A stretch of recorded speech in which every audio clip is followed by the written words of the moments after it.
AITA for leaving a bad review for a small restaurant, causing an investigation? Story 1. I 20F went to a restaurant last month with my parents to celebrate a prestigious internship I've managed to procure. I have food allergies, especially to dairy, so I'm very careful with what I eat. This restaurant we went to was a small Italian restaurant run by a couple and their children and nephew. I know getting dairy-free food at an Italian place is hard, but they had a small vegan menu, which I even called to confirm they had beforehand, that I ordered from. I got the vegan pesto pasta and reminded them when they took my order that I absolutely cannot have dairy. I get bad GI symptoms and sometimes go into anaphylaxis because of it. They assured me it was purely vegan. It was not. They had added the cheese in the pesto, and even what I think was heavy cream to the sauce. When I asked them what it was, they said it was coconut milk.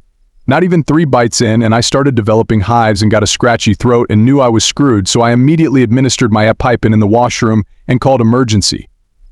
While waiting, my mom and I confronted them and they just rolled their eyes and said, "You vegans are always cribbing," which was baffling to me considering I explained that I have a severe allergy, and from the look on their faces, they clearly didn't believe me.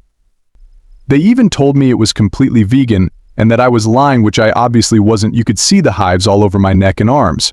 They even asked me to cancel the ambulance like it was an Uber so other patrons wouldn't be disturbed. I left a bad review the next day, saying they 1. Gave me the wrong order. 2. Were rude and accused me of faking an allergy. 3. Urged me to cancel the ambulance I called for, and 4. Lied to me that they gave me what I ordered for.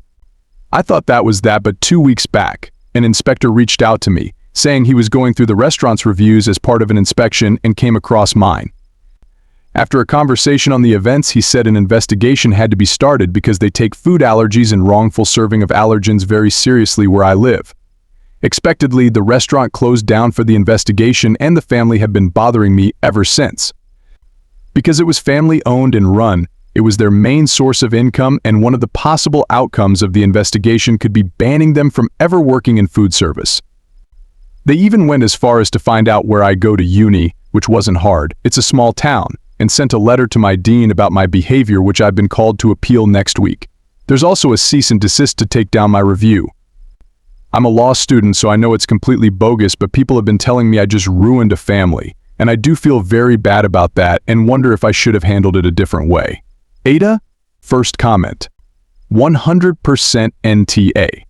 I worked as a line cook, and one of the biggest, if not the biggest, rules in food service is if there's a known allergy, keep the allergen as far away from the food as possible. They knew about your allergy beforehand, they knew while making it, and chose to still serve it to you. If their restaurant gets shut down, that's completely on them. The fact that they don't seem to care that they almost killed you is absolutely insane. You did nothing wrong in standing up for yourself, your rights, and quite literally your life. Don't be so hard on yourself. You are doing the completely right thing and hopefully preventing a similar situation for someone else that could end up killing them. Second comment. NTA. Please amend your review to add the witness tampering and the cease and desist. Patrons deserve to know the kind of risk they expose to by eating reviewing, especially since the majority of patrons will be employed at will, and will be very vulnerable to the kind of witness tampering they appear willing to commit. Third comment. NTA. They lied to you and endangered your life because they personally think they don't have to give vegans vegan food but still offer it to not lose money. People like that should not own a restaurant and were rightfully closed down. It's bad enough that many vegans didn't get actually vegan food, but they also harmed you physically. I personally wouldn't just have left a bad review. Story 2. AITA for not being supportive of my girlfriend's decision of running a half marathon. I 28M have a GF28F that just recently decided to sign up for a half marathon come December. The reason why she signed up is because she doesn't want to go to an event that's also happening that day, so she has a built-in excuse that's pretty wild to me. She asked me beforehand and I told her I thought that was a bad idea. She doesn't like running, nor does she runs, and she could find another excuse that isn't running a half marathon. She still signed up anyways. She then told me that she will follow a 12-week plan for running the half marathon that was given to her with her inscription. Here's the thing, I'm a runner in an elite running club. I've run over a dozen half marathons and countless 5Ks and 10Ks in my life. This summer I ran a 10,000 and a half marathon. I finished 5th overall in the 10,000 and 12th in my category for the half marathon. I'm by no means a good runner, good as in make a living running, but I do know what I'm talking about. She's often talked about wanting to get in shape, which I've always encouraged but never pushed for. It's not my place. About a month ago, she started to go to bar classes, and she's enjoying them quite a bit. I've gone with her a couple times too, so I assumed that going to bar classes was the final motivation she needed to sign up for the half marathon. Anyways, I advised her to start walking and jogging now before she starts the 12 weeks program. I told her that she needs to build a cardio base before she takes on a half marathon program that includes jogging, repetitions, intervals, long distance, hills, etc. She doesn't want to because she's not willing to stop going to bar classes, and she gets tired doing 2 workouts a day. I told her that a half marathon is a lot mileage and that she needed to get extra prepared so she doesn't get injured in the race. She said she's not interested in achieving a good time and just that she wants to finish, even if it's walking. Also that she has a cardio base from playing basketball growing up. She stopped playing basketball 8 years ago.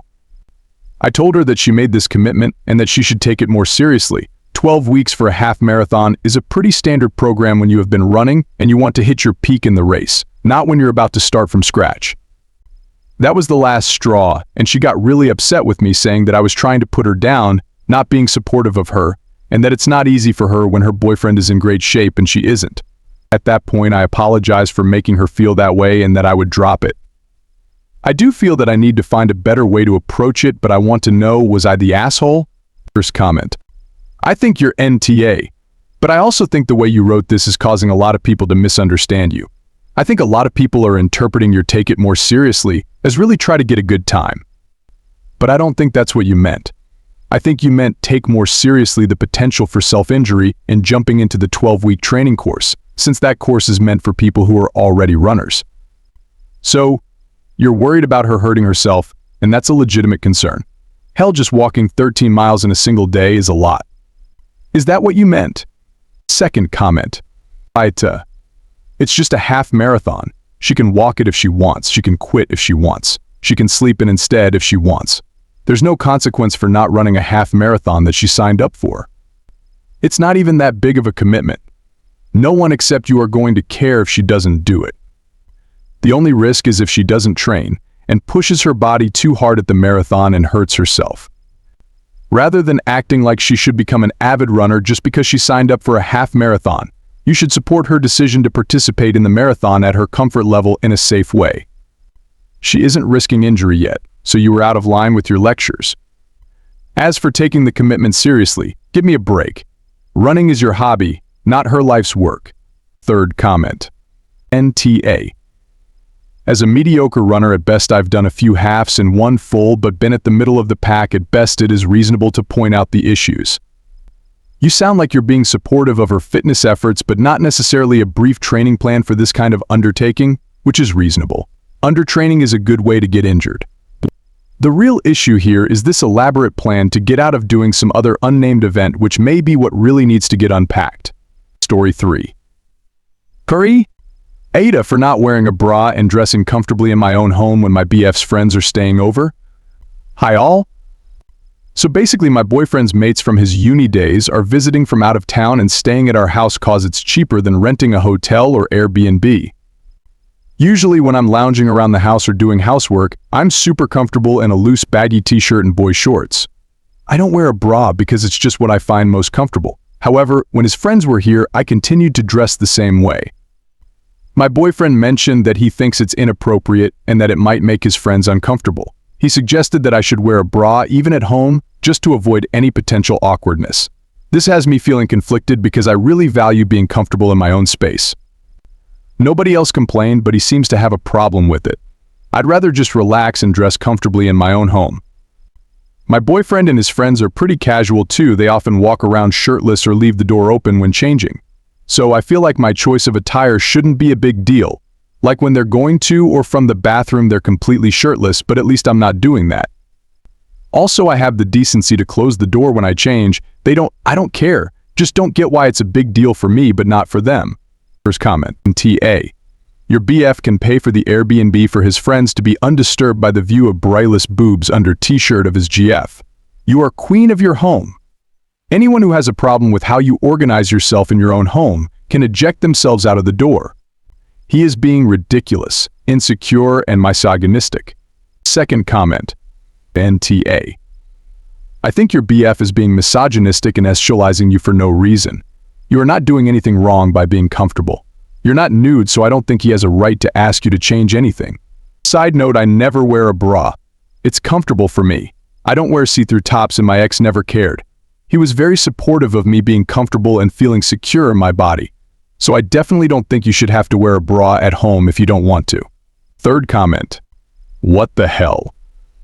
If I am a guest at someone's house and I don't feel comfortable with the way my host dresses, I am always free to look for other accommodation. Why should you feel uncomfortable in your home? The fact that you have breasts should be nothing new to guests, regardless of whether you wear a bra or not. NTA.